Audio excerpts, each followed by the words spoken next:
الناس اللي غاويه كاميرات كسر زيرو وبس وما بتدورش غير على الكاميرات الكسر زيرو، اي كاميرا مستعمله ما تنفعش معاها وبتدور على كسر الزيرو.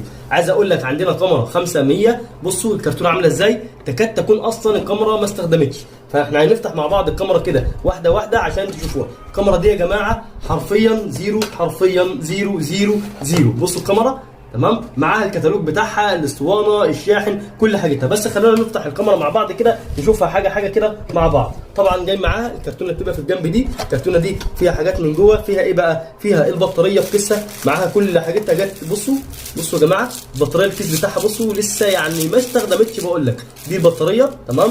طبعا معاها جاي معاها كابل الاتش دي، كابل الكمبيوتر، جميع الكابلات بتاعتها تمام. دي بالنسبه لدي. جاي معاها طبعا العدسه بتاعتها اهي 18 55. بص العدسه عامله ازاي، بصوا الكاميرا لو اشتغلت كنت هتلاقي العدسه مثلا مطربه شويه، فيها حاجه شويه تمام. دي بالنسبه للعدسه. دي الشاحن بتاعها اهو تمام اهو.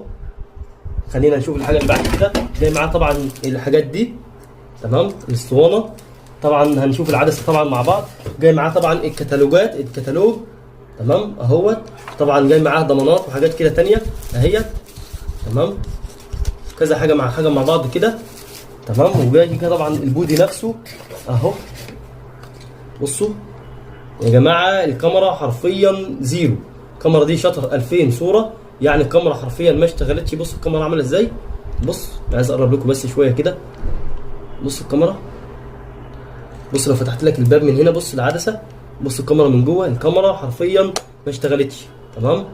كسر الزيرو تمام. الكاميرا حرفيا كسر زيرو، يعني شطر 2000 صوره. اصلا الشطر 2000 صوره دي يعني يعتبر الكاميرا ما اشتغلتش. الكاميرا ده عندنا بسعر حلو جدا جدا جدا. هنسيب لكم الرقم بتاعنا في الفيديو ده، خش واسال على الكاميرا. وان شاء الله هنطلع في فيديو تاني بعد كده نصور بالكاميرا مع بعض ونشوف تصويرها عامل ازاي.